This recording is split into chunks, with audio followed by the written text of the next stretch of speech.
going to start my speech in 3, 2. Panels, we believe that the first half of this debate has not been clear, as there are still many questions that have been left unanswered, and there have also been many ideas in which the likelihood of it happening are close to none. So first, few rebuttals to the opening opposition side of the House.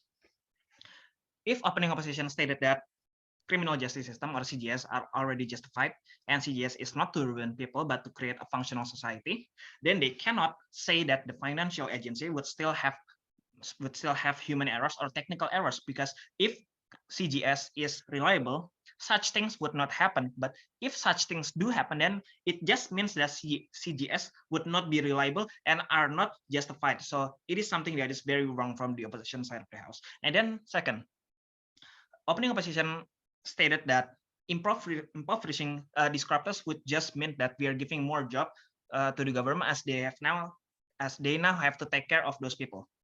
Now, notice that these kinds of situations or likelihood would still exist from your side of the House as well, if you decided to not impoverish those corruptors, because government still needs to take care of those loss that have been caused by those corruptors. And then next, both sides of the House argue that about the idea of rehabilitation for the corruptors.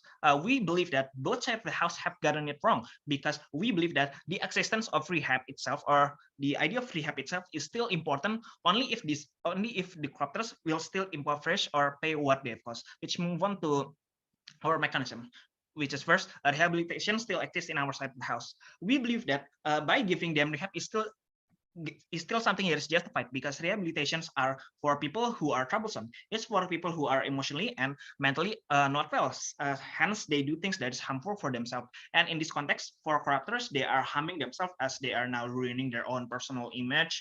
And it is special for corruptors because they are also harming others. They are also harming others economically, as they are ruining their, as they are making people suffers economically. And it is different from OG, who stated that families should not be mentioned as the stakeholders of this debate. We believe that the family of those corruptors is still matters. That's why we would like to give this rehab, to give them support, so that so to the family who suffers, so that they could also get supports. And the supports that we are giving towards them are first, mental health counselor, and then job training, are also opportunities.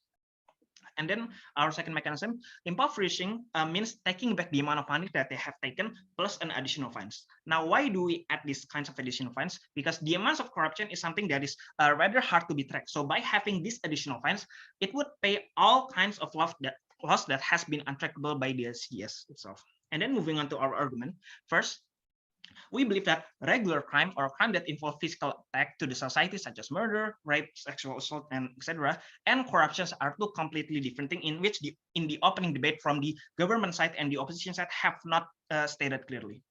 And criminals or people who do regular crime are menace or dangerous to the society physically. Hence, they need to be separated from the society physically as well, or inside, or they are given physical justification or physical punishment, so that they cannot participate in society physically.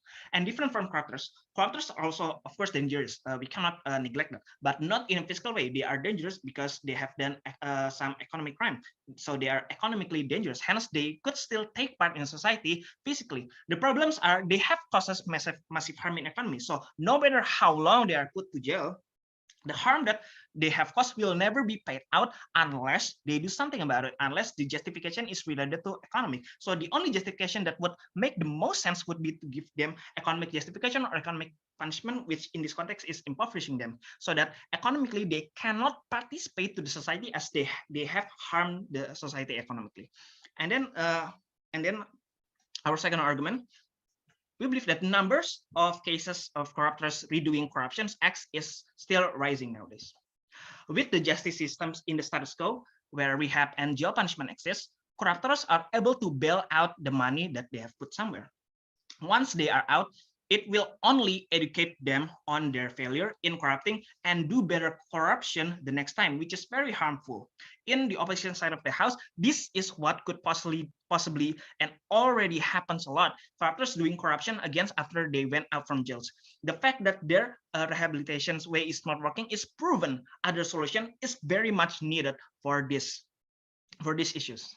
And then even if they are not able to bail out, they still keep the amount of money they corrupt. So when they go out, they can still enjoy the money that they still have the bargaining power to make, and still have the bargaining power to make an alliance to do more corruption acts in the future. Notice that in a lot of corruption case, it did not come from just a regular person. Always the one who have more power, more connection, and more resources that is doing it out of greed. Now, their mobility freedom could be held, but the power that they hold still exists. The bargaining power, which is money. They can still pay for people. They can still just seek out people. There are people that could keep their money safe. There are people that could argue for them to keep the money safe. If we play it on the opposition side of the house, when they don't believe that there is trustable technology to track the money being corrupted, that we could say that there is also not enough trustable way to track where they hide it. In our side, they are pushed to take this hidden money and pay it back out. If the system can't get the exact number, then at least an estimate number or a setup number that is big enough to make one poor will do. And we are more happy to make this corrupted pay as much as, because in the end there will never exist with any advanced technology an exact number of money that have been corrupted by these corruptors. And the harm of corruption is too wide and can't be calculated easily. Like for example, corruption on subsidies or oil, you might be able to count the amount of money to pay back to a related institution or government, but the the harm you give to the people is unaccountable. And if we should make one people that harms millions of other people out there poor, then we would be happy to do so. Which brings back to the topic that I've said earlier, that opposition side of the house cannot clearly stated that that if we decided to impoverish the corruptors would just make the government do more work, because it actually don't. Because if it actually don't, because it is actually better, as I've stated. So at least there are millions other that is safe, and corruption is a harm that could never be counted. Therefore, it is morally accepted.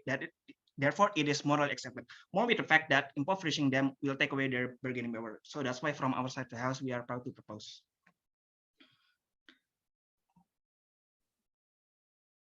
All right, I'm going to start my speech in 3, 2, 1.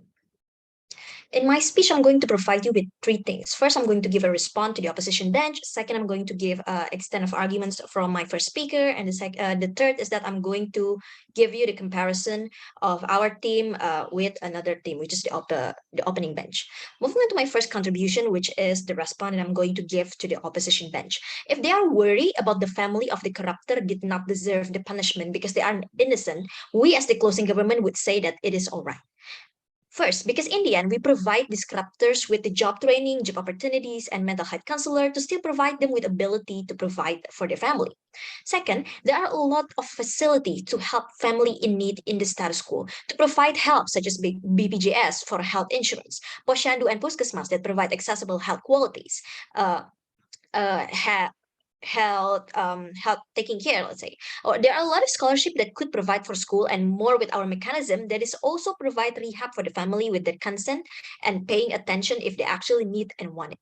In the end, these people became a burden for the country, having to receive the subsidies. We are more than happy to say yes, and it is okay when it happens, because these corruptors are what making poor people in the nation not being provided well. They are the reason of many programs that the country make did not work optimally to help the poor and give the poor people prosperity. If they end up being poor, at least there will be a decreased number of people harming the poor rights, knowing the fact that they are already unfortunate.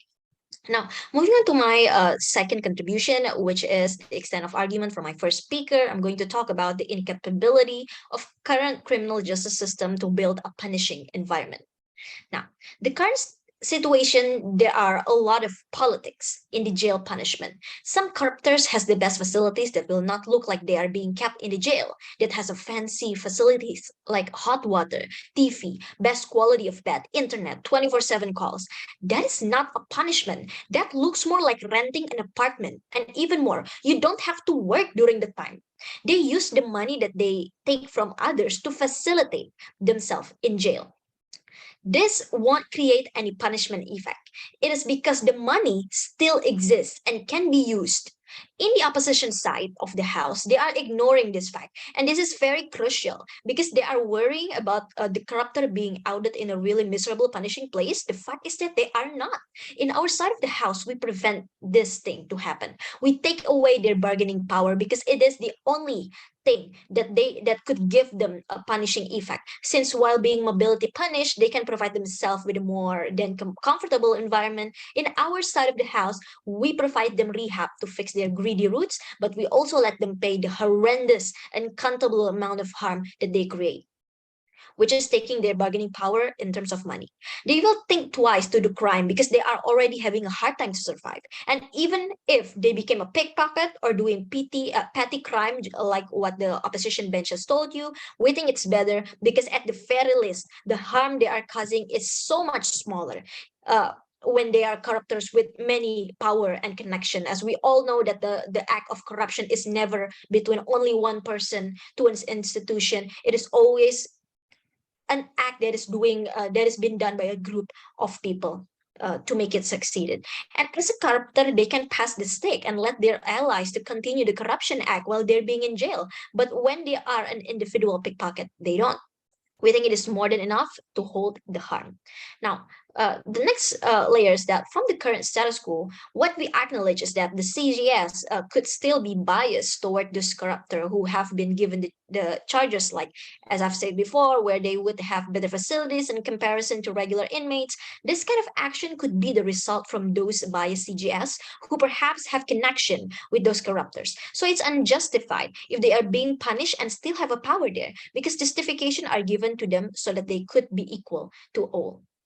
And now the third point is that noting the fact that it's happening in the status quo right now, jail is also overload enough. This is a problem that is being occurred in many places. We see how like one room of jail is with the capacity of 5 people is being filled by like 30 people. Now, this is harmful. If the opposition bench is so worried about putting them in a terrible jail, how about the fact that jail is already overloaded? If we play with the scenario that they don't use the money to pay for apartment facilities in jail, they are suffering for the over capacity jail anyway. In our side of the House, we don't put more problem in jail overload problem. We let them go outside and didn't contribute to the overcapacity of the jail itself. Now, panels, we think that the closing government should be the one winning this debate. The reasons are below. First, we could explain to you the root of power and motivation of the corruptor, which is money, and how money is their bargaining power in terms of doing another corruption, and how they use it as their bargaining power in the current status quo, and how the current mechanism that is being brought by OO cannot solve the problem. We also provide you how our mechanism is a more suitable and match to treat the corruptors in related with their ill intention and how to punish them. We provide them with rehabilitation, but at the same time, we provide them to the punishing effect by impoverishing them. Which we think that is related with the bargaining power that they have, which is the money itself. So when you take the money, they can't really bargain with people, they can't really make allies with people.